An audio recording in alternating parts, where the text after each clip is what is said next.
shaver, and West Virginia National Guardsman Eugene Lemon went to the Fisher farm in an effort to locate whatever it was that Edward and Fred had claimed to see.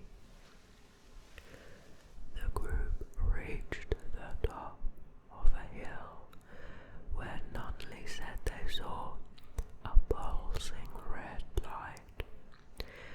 Lemon said he aimed a flashlight in that direction and momentarily saw a tall, man-like figure with a round, red face surrounded by a pointed hood-like shape. Descriptions varied. In an article for Fade magazine based on his tape-recorded interviews, UFO writer Gray Barker described the figure as approximately 10 feet, 3 meters. That's big. 3 meters tall, with a round, blood-red face, a large pointed hood-like shape around the face, eye-like shapes which emitted a greenish-orange light, and a dark black or green body.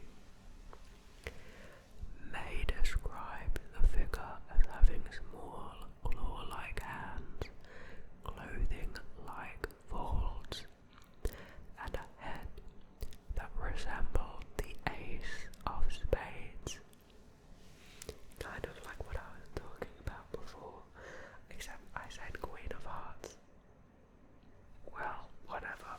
It's still kind of that shape, except upside down. According to this story, when the figure made a hissing sound and glided towards the group, Lemon screamed and dropped his flashlight, causing the group to run away. That would probably be my reaction as well if a 3-meter tall, red-faced individual hissed and approached me. Though of course publicly I'd like to say that I would stay cool and not even care. The group said they had smelled a pungent mist, and some later say they were nauseated. The local sheriff and a deputy had been investigating reports of a crashed aircraft in the area.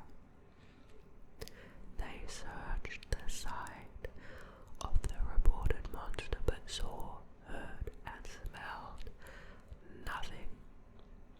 According to Barker's account, the next day, A. Lee Stewart Jr.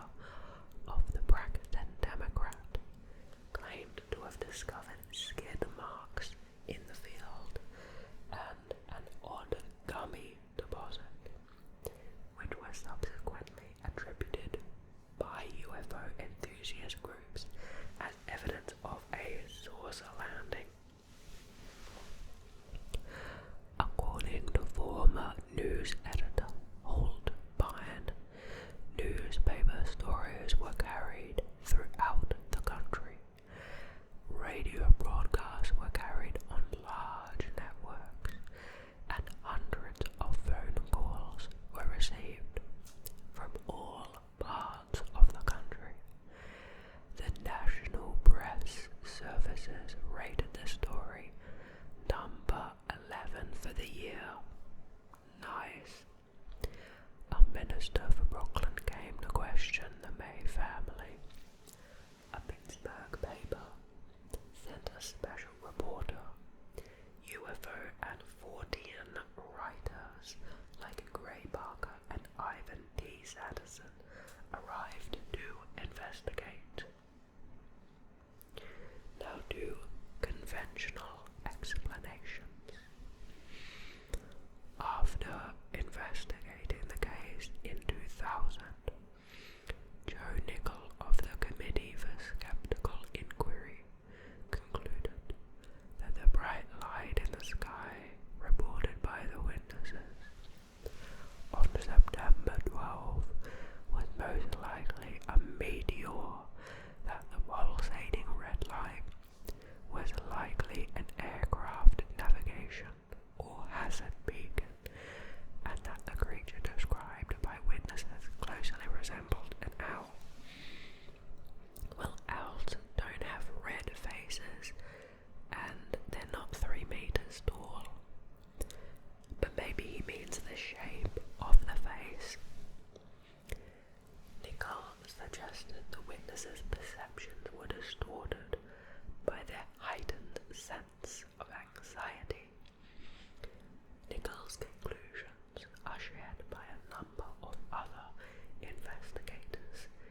this is a quote, paranormal investigators concluded that the tracks, oily residue, and bits of rubbery substance must have been left by the creature and not the truck.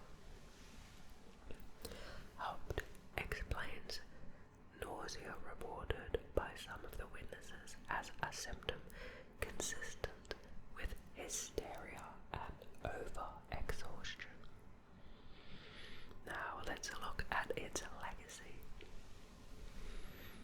Officials in Flatwoods erected a welcome sign which designates the town as home of the Green Monster.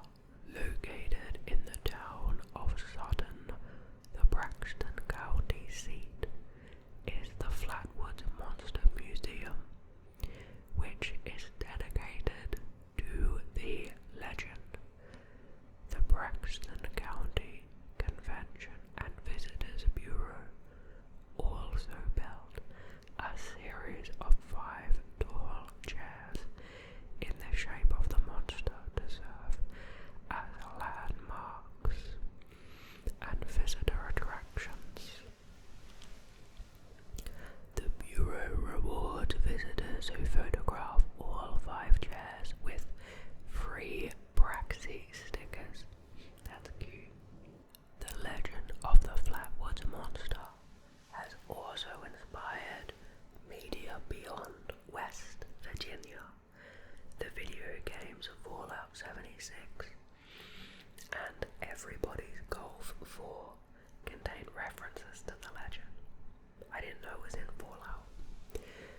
In television, the second episode of the 2019 History Channel series Project Blue Book, titled The Flatwoods Monster, is based on the Flatwoods incident. Since 2019, Flatwoods, West Virginia has been hosting a Flatwoods Monster convention. Interesting, so it must be getting popular enough to have a convention at least. Well, I hope at some time in my life perhaps I'll be able to visit that convention. And if I do, I'll be sure to bring a video camera and make a little video for all of you. That was really fun. I love those kind of mostly harmless mystery cryptid sort of things. If you have any topics that are similar to this, I'd love to hear them, because I'm always looking for new ideas since I make so many of these.